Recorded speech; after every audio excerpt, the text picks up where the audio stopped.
Subscribe करें रीबो classes channel को और बेल आइकन को दबाएं लेटेस्ट एजुकेशन वीडियो सबसे पहले देखने के लिए। Now we will see the question number 60. In this question it is asking that A, B and C starts at the same time in a same direction to run around a circular stadium. A completes around in 250 seconds and B in 30 seconds and C in 198 seconds. All starting at same point. After what time will they next meet at the starting point again? देखो इस तरह के question को understand करने के लिए हम एक छोटा सा एग्जांपल लेते हैं।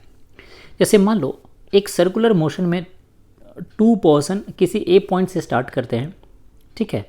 टू पर्सन है P1 और P2 जो ए पॉइंट से स्टार्ट करते हैं।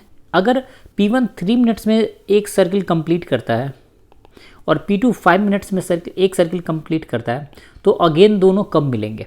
देखो ऑब्वियस सी बात है, अगर टाइम अलग अलग लग रहा है तो डिस्टेंस दोनों का क्या है, डिस्टेंस तो सर्किल के लिए 2πr दोनों के लिए सेम है।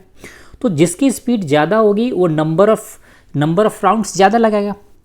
तो अगर हम टाइम का एलसीएम ले ले, जैसे 3 और 5 का एलसीएम अगर हम 15 मिनट्स लेते हैं तो 15 मिनट्स में होगा क्या, पर्सन P1 कितने राउंड्स कंप्लीट करेगा, ये कंप्लीट करेगा 5 राउंड्स, और पर्सन P2 कितना कंप्लीट, ये 3 राउंड्स कंप्लीट करेगा। तो बाय वर्च्यू ऑफ दैट ये दोनों, अगर P1 ने 5 राउंड्स कंप्लीट कर लिया तो अल्टीमेटली अगेन ये स्टार्टिंग पॉइंट ए पे आ जाएगा, और P2 ने अगर 3 राउंड्स ही कंप्लीट करा तो ये भी स्टार्टिंग पॉइंट पे आ जाएगा। दैट इम्प्लाई अगर हमें टाइम गिवन है तो सबका क्या लेते हैं, एलसीएम। नाउ इस केस में देख लेते हैं क्या है। तो यहाँ पे ए कंप्लीट कर रहा है 252 सेकेंड में, ठीक है। बी कंप्लीट कर रहा है 308 सेकेंड में और सी कंप्लीट कर रहा है 198 सेकेंड में। तो अगर सेम पॉइंट पे मिलना है अगेन तो हमें क्या करना पड़ेगा, एलसीएम लेना पड़ेगा। अगर हम इसको एलसीएम निकालें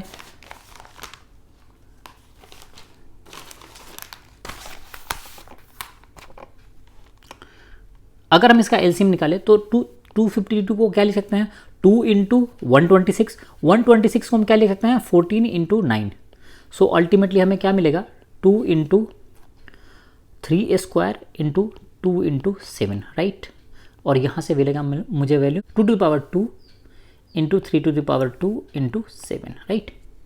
अगर हम 308 को ले तो ये वैल्यू क्या आएगा, 2 इंटू 154 में से अगर 2 कॉमन लेंगे तो 77, और 77 को हम क्या लिख सकते हैं, 7 इंटू 11। सो अल्टीमेटली वैल्यू कितना आएगा, 2 स्क्वायर इंटू 7 इंटू 11। नाउ अगर 198 को करना है तो हम क्या लिखेंगे, 298 का हाफ कितना होता है 99, तो 99 को हम क्या लिख सकते हैं, 9 इंटू 11। अल्टीमेटली वैल्यू कितना आएगा, 2 इंटू 3 स्क्वायर इंटू 11।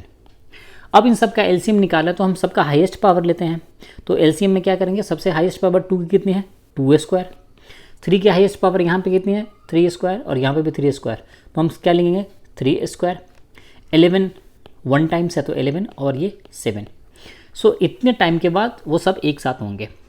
अब ये सेकेंड मिनट में चेंज करना है तो क्या करेंगे, 60 से डिवाइड करेंगे। हमें ये पता है 60 से डिवाइड करने के बाद ये कितना आएगा, 4, और ये 15,